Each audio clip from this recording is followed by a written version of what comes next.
খারাপ সময় যারা খুব বেশি পাশে থাকে তারা আসলে আমাদের আসল আপনজন, এবং এই ইন্ডাস্ট্রির প্রত্যেকটা মানুষ আমাকে খারাপ সময় অনেক বেশি সাপোর্ট দিয়েছে। আসলে আমার সামনে খুব বেশি মানুষ থাকলে কথা বলতে একটু ভয় লাগে, আর যখন দেখি যে আমার কিউতে আরো এত বড় বড় মানুষরা আছে তখন আরো বেশি ভয় লাগে যে কি ভুলভাল বলে যাব, যে তারপরে এসে তাদের কথা শুনে মনে হবে আমি অনেক ভুল কথা বলে ফেলেছি। কিন্তু যাই হোক, প্রথমত আমি রিমার্ক ফ্যামিলিতে জয়েন করতে পেরে অনেক বেশি খুশি, এবং সত্যি বলতে গেলে অনেকদিন ধরেই রিমার্ক ফ্যামিলিতে আছি, এবং এটার জন্য আমার মনে হয় যে ভাই একটা থ্যাঙ্কস পাই আমার থেকে সবার আগে। এবং এটার পাশাপাশি আজকে এতগুলো বড় বড় মানুষের সাথে একই পাশে বসে একই মঞ্চে বসে কথা বলা এখানে, এটাও আমার জন্য অনেক বড় পাওয়া।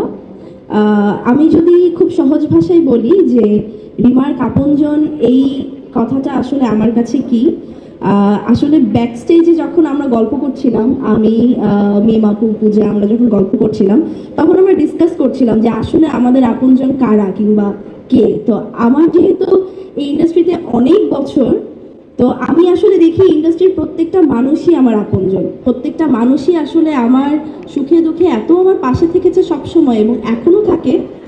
আর সবচেয়ে বড় কথা আমার মনে হয় খারাপ সময় যারা খুব বেশি পাশে থাকে তারা আসলে আমাদের আসল আপনজন, এবং এই ইন্ডাস্ট্রির প্রত্যেকটা মানুষ আমাকে খারাপ সময় অনেক বেশি সাপোর্ট দিয়েছে। আর আমার যখনই কোনো প্রবলেম হয়েছে আমি ইজিলি আমাদের ইন্ডাস্ট্রির যে কোনো একজন, আমার কো অ্যাক্টর হোক কিংবা আমার সিনিয়র হোক কিংবা আমার কলিগ হোক, যা আমি ইজিলি যে কাউকে ফোন দিয়ে আমি হেল্পটা পেয়েছি, এবং এই হেল্পটা এবার আমাদের সকলের মধ্যে রিমার্ক আমাদের সাধারণ মানুষদের মধ্যে এনে দিচ্ছে।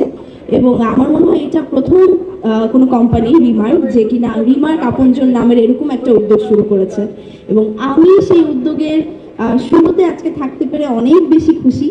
এবং আমি আশা করছি যে আমরা খুব ইজিলি আমাদের আপনজনদের কাছে এবার পৌঁছে যাব। এবার সাধারণ দর্শক এবং সাধারণ মানুষ রিমার্কের সাথে সাথে আমাদেরও অনেক আপনজন হয়ে উঠবে। Thank you so much.